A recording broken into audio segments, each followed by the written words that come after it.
Good evening, my dear students. During our previous class, in the money market, we discussed about RBI and some of the standard terms, their meanings, and the relation of various operations in money sector about those terms. Now, today we are moving to composition of the money market. In this, all banks, their structure, various kinds of banks, structure of the banking system, and then nature of functions of various kinds of banks. Let us discuss about them today. This entire information is static information because to understand any point related to current affairs, you need to have the base information, static information. I am not touching too much of the static information. Only I am trying to make you comfortable to understand if any current affair issue is going on. No? Only relevant information to understand that particular topic, suitable information only I am processing and giving it to you, so that it will not be very heavy and it will not be very discouraging. Composition of the money market, that means total banks, total banking system, organization of the money market is 95% is in banking sector. These banks can be private banks, these can be public banks, private banks. The nature of bank is different, the classification of bank is different. So total money market is divided into two sectors. One is organized sector, other is unorganized sector. In the organized sector, banking comes under organized sector. At the same time, banking operations is one kind of an operation. Sub-markets, there is another kind of a dealing happens in money market, which is called as sub-markets. Sub-market is not a bank, not an operation which is directly as per the functions of a bank. The sub-market functions will be different. Though banks and such kind of financial institutions conduct these operations also, but the original functions intended for a bank establishment are slightly different from this sub-market functions. First, I am dealing with the banking sector. Organized, unorganized. Under organized sector, banks comes. Bank is one part, sub-operations, sub-markets are second part. Let us deal with the banks now. Banks again are divided broadly into three categories based on their functions. One is commercial banks. Second nature is regional rural banks, RRB. Third is cooperative banks. Under commercial banks, there are public sector banks and private sector banks. Under private sector banks, you have Indian banks, you have foreign banks.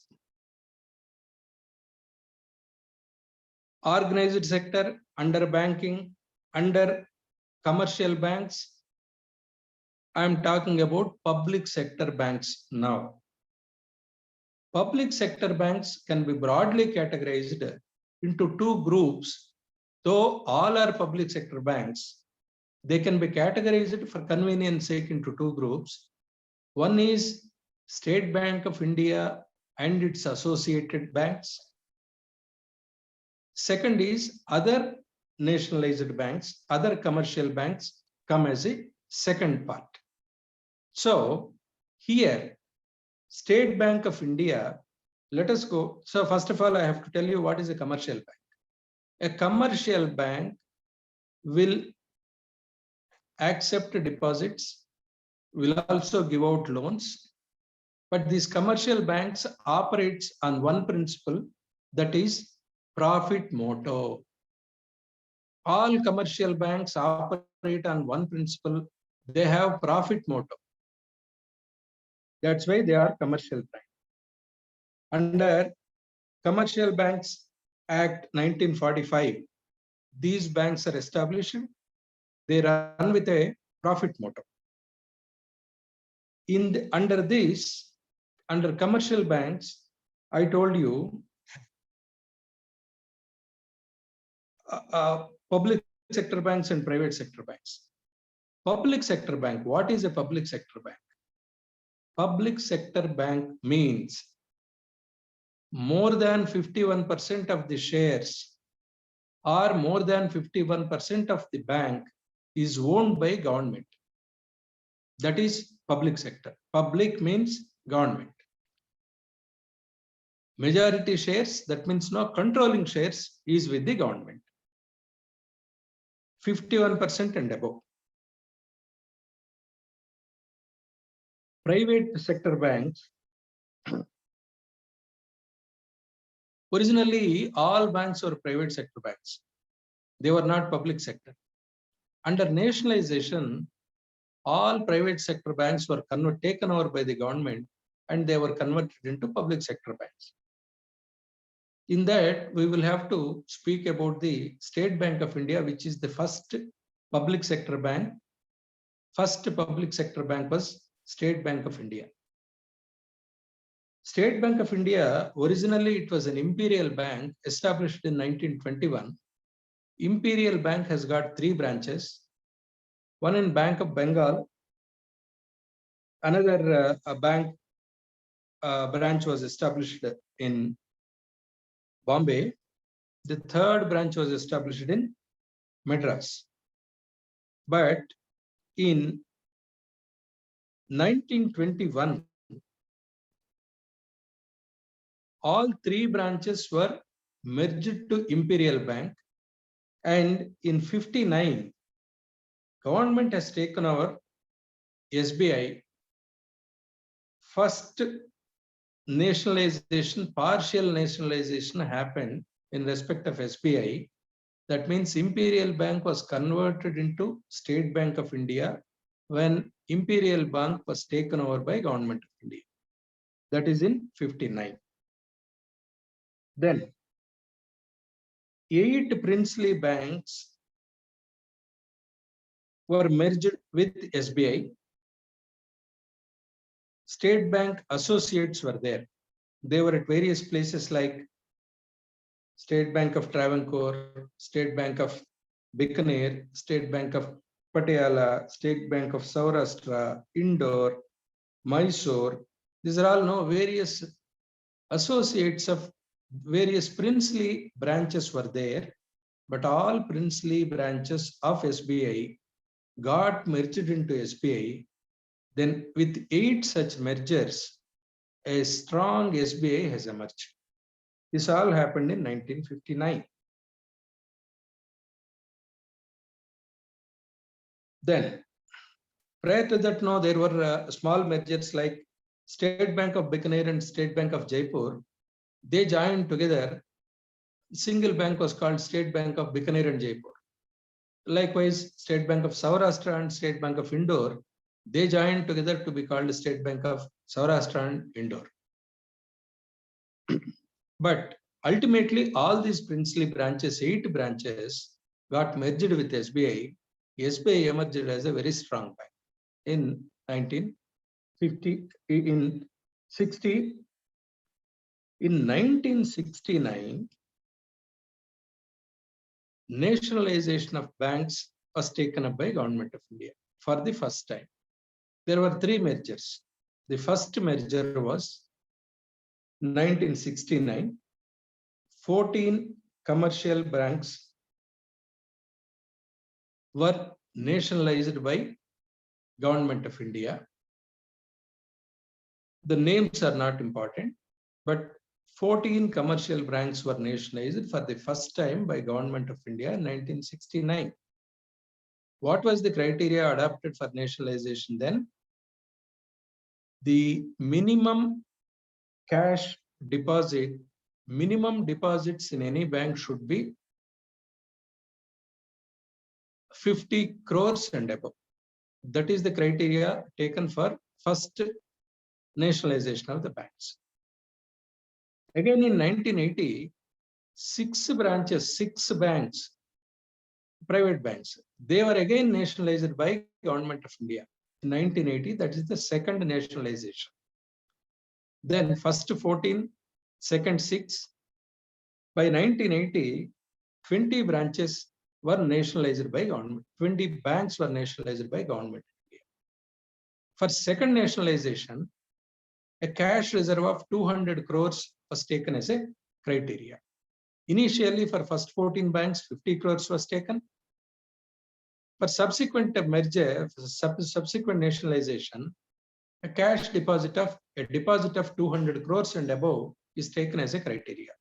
That means banks below 200 crores were left to be operated by themselves as they were, but whose deposits crossed 200 crores, they were all nationalized by Government of India in second bank nationalization procedure. Third time, 1993, New Bank of India, out of the 6 branches I told you in the second nationalization, in that smaller mergers happened, New Bank of India got merged with Punjab National Bank. That's a small merger. That means 2 banks have become 1. Your original 16 plus 4, 20, 14 plus 6, 20 got reduced by 1. That means 19. After that, Dena Bank and Vijaya Bank got merged with Bank of Baroda. That means further 2 banks got reduced. By 1993, 17 banks were there. Nationalized banks were 17 by 1993. There were 2 more public sector banks. I am not adding SBI. If I add SBI, it becomes 17 plus 1, 18. 2 more financial institutions which were not banks then. One is IDBI, Industrial Development Bank of India, which was only a financial institution, not a bank.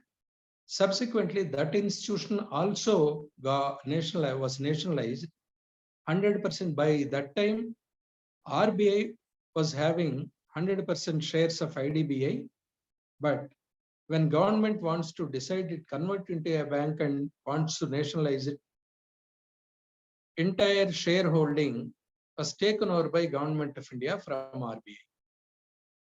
Another bank, India Post Payment Bank. It was another bank, IDBI, India Post Payment Bank. They too got merged, but they too got nationalized. So 17 plus SBI 18 plus IDBI plus India Post Payment Bank, put together 20 nationalized banks were there with 3 nationalization procedures, bank nationalization schemes. Total number of nationalized banks were reduced to 20. Here I have to tell you, along with the subsidiaries of SBI, there was one more bank, Bharatiya Mahila Bank, also got merged with SBI. So 8 subsidiaries of SBI got merged with SBI. Along with that, Bharatiya Mahila Bank also got merged into SBI. Put together, SBI emerged as a very strong bank. Currently, I already told you, 55,000 branches are there for SBI, either in India or abroad. So that is about public sector banks. Now,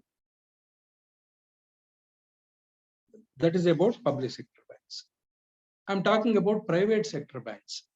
I will come to regional rural banks, cooperative banks subsequently.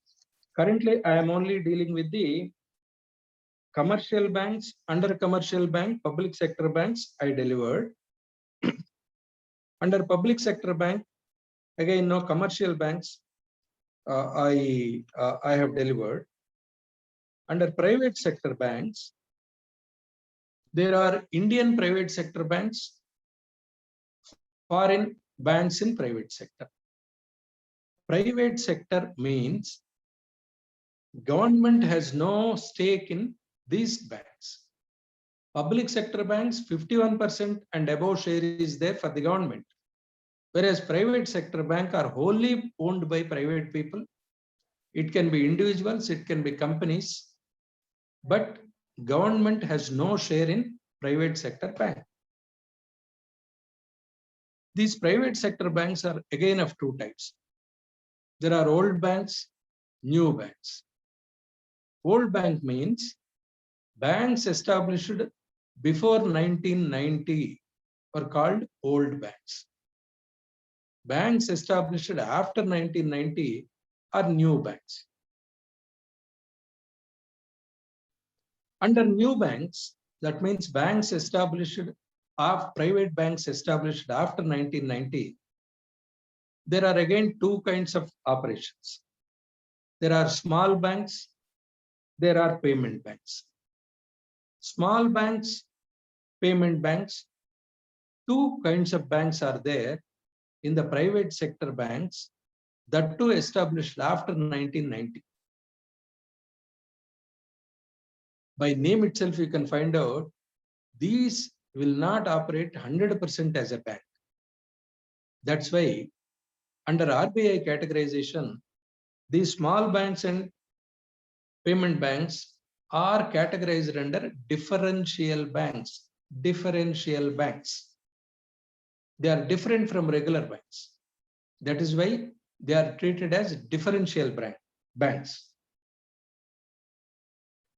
Differentiated banks of RBI. These will also come under RBI. All banks come under the operation of RBI. Guidelines, even a private bank has also follow the guidelines, basic guidelines of RBI. That's why these banks, small banks and payment banks, these two are categorized as differentiated banks of RBI. Right. What are small banks? Small banks are the banks which are established in unserved and underserved areas, where banking facilities are not being provided, where proper banking system is not operational, in the sense from the people collecting the deposits, saving system, the saving aspect is not promoted, and then no, for various smaller purposes, the loan is not given, is not available. So in those cases, those areas, small banks will be functional. They are established in unserved and underserved areas for operation. Lending is there with them. They can collect deposit also. They can collect deposits and they can give loans also. But here the tagline is loans, 75% of the deposits have to be given as loans to the priority sectors. What are the priority sectors in rural area? Agriculture is a priority sector. Artisan is a priority sector. Handcrafts, what's that? Handcraft as a profession to the people. That is, so smaller amounts of loans have to be given to various people who are really needy, which can provide a sustained employment for the individuals, and rural poor can be reduced, and many of the people under poverty line can be brought to above poverty line, so that the national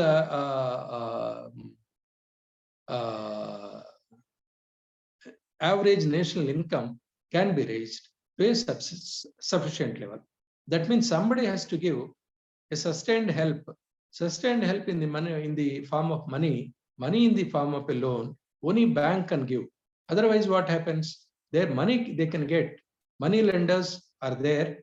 Just like a bank, they too can lend money to people, but they charge very heavy interest. At the same time, they harass people also for repayment. These things will not happen with the banks. Small banks are particularly coming in that area to replace an age-old harassment system from the money lenders. What are the payment banks? Payment banks, they can attract deposits. It's only deposits. Money lending is not there. They take money from the people who want to save. Maximum amount from any individual can be taken as a deposit by a payment bank is 1 lakh. Beyond 1 lakh, one person cannot deposit with the payment bank. The second important point, payment bank cannot attract deposits from NRIs, non-resident Indians. Deposit cannot be made in a payment bank. Third point is, it can give ATM cards, it can give debit cards, but it cannot give loan to the people. It cannot give credit cards to the people. Why I am saying more about payment bank is, payment bank differs from its operational procedure compared to other banks. Till now, you heard about many banks. Everybody is accepting a deposit. Everybody is loaning to the people. But you see, payment bank is one thing, first thing. For the first time, payment bank is one such bank meant for only taking deposits, that too in a limited way, but they are not entitled to give loan facility. They are not entitled to give even a credit card also. This question has come in a statement form in 2019 from the static information. They described about the features of a payment bank. In that, they have mentioned payment bank can give, payment bank can accept deposits from the Indian people and NRIs. Payment bank can issue credit cards, debit cards, and then now ATM cards. The credit card, the limit of the credit is should not be more than 1 lakh. Likewise, 1, 2, 3, 4 statements. You identify which statement is correct. There are multiple statements. In the flow, if you see, if you think that anyway debit card is given, ATM is also given, probably it's also giving a credit card. In that way, if you think now, you put a wrong answer. Or the statement, if you are not reading, it can accept deposits from everybody.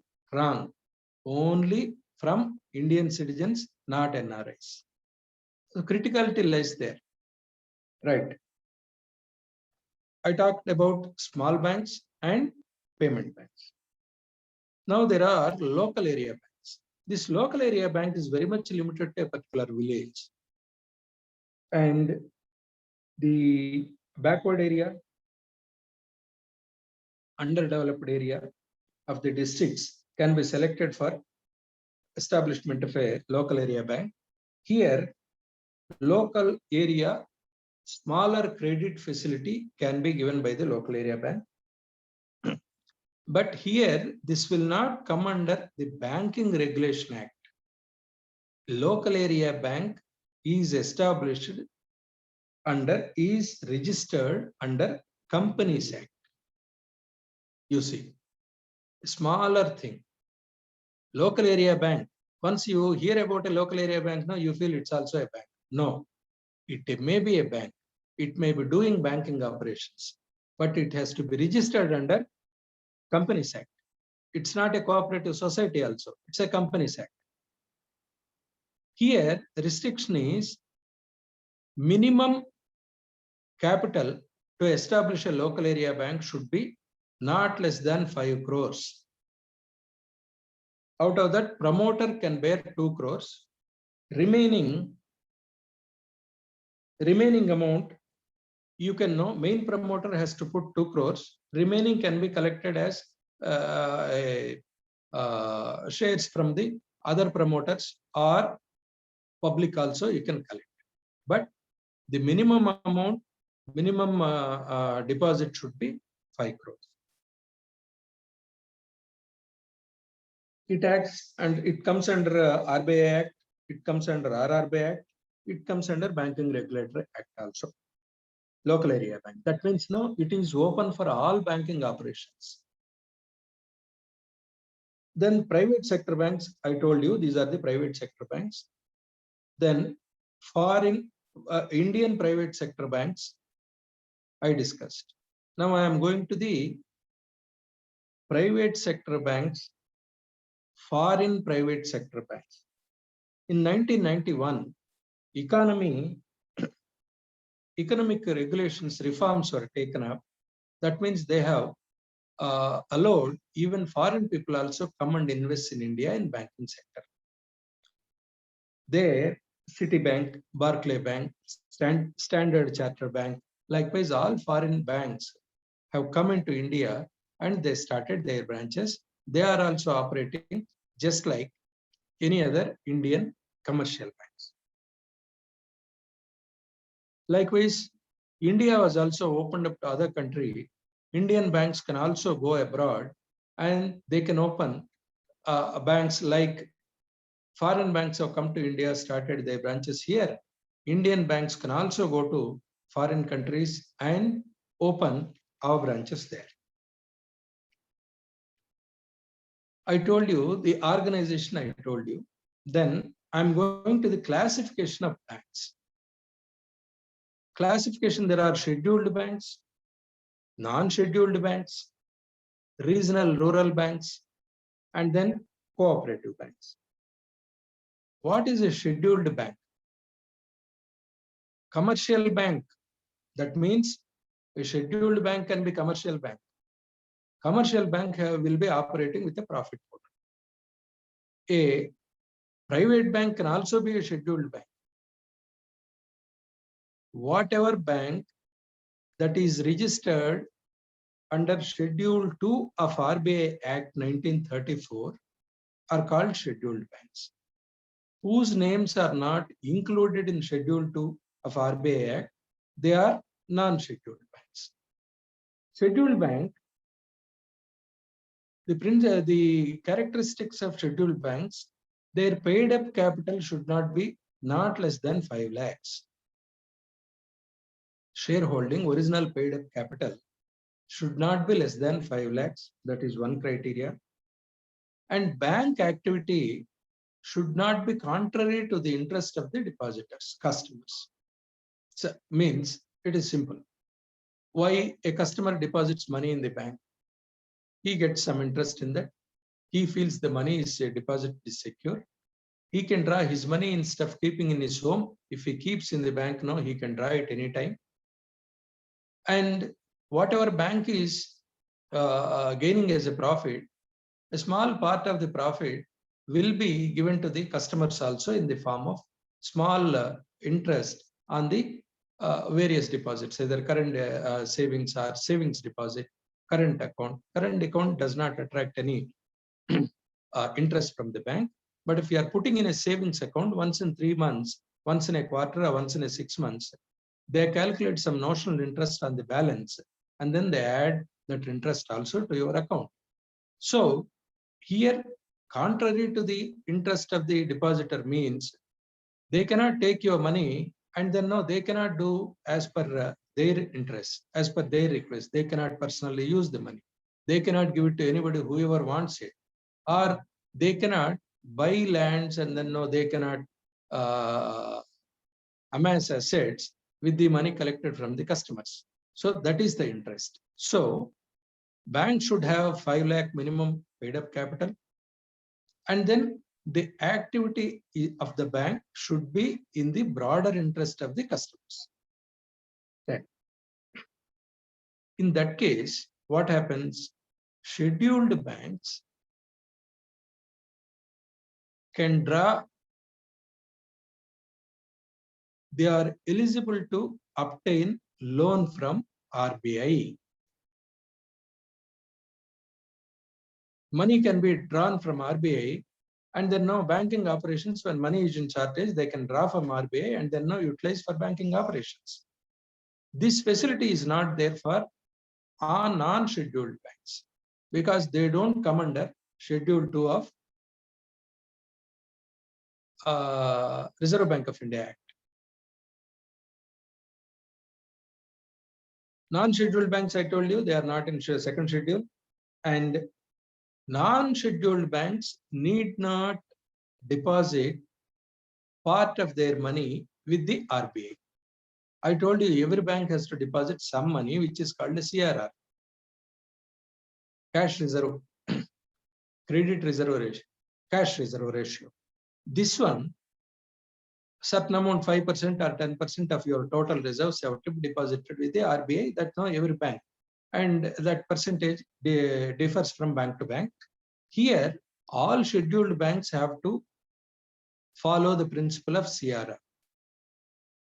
Non-scheduled banks, there is no need for non-scheduled banks to deposit certain amount of their cash reserves with RBI because they are not coming under Schedule 2 of RBI Act.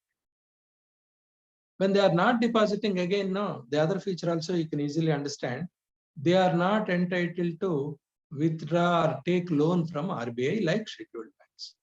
Those are the main three differences between scheduled and non-scheduled.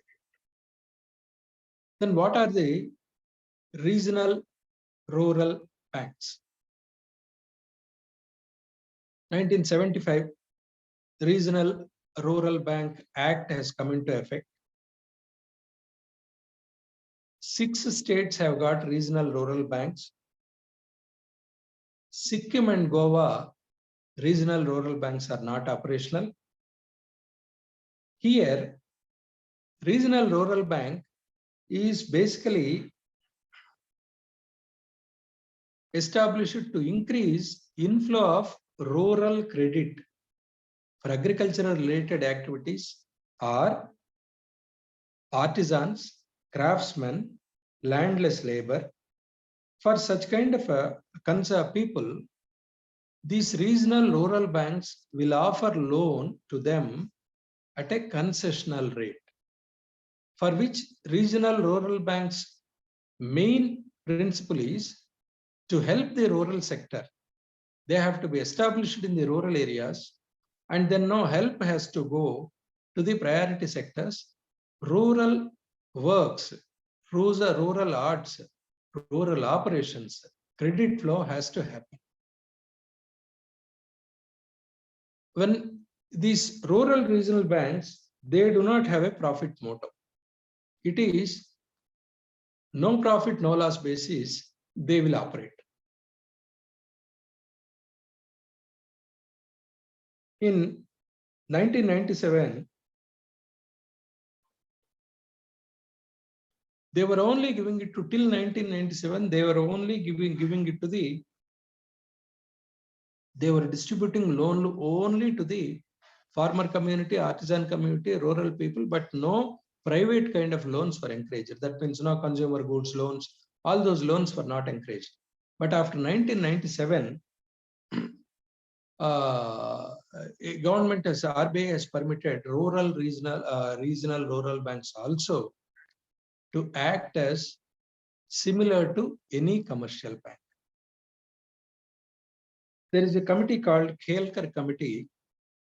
Khelkar Committee in 1987-97 recommended that the existing regional rural banks are sufficient. There is no need to establish no more number of banks because they are not getting any profit. They are not established for a profit motto. So there are various other banks which are catering to the needs of the rural credit.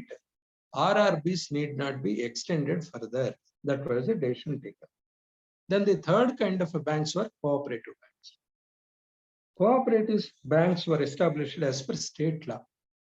They are not as per RBI. This is state law. Here, Stakeholders are the members. That means if you want to draw a loan, you need to be a member in that. You can pay it up, you can be a member. There is a membership fee, and then that's all. If you are a member, you are eligible for a loan, some kind of loan. Again, no, it's governed by some principles. But non-members, their cooperative banks were not giving loan. Voting, the decisions were going by vote. Each member has got one vote. Majority was taken into criteria for when a policy decision is to be taken. Shall we join again, sir? Excuse me. Yes, madam. Dear students, please join again.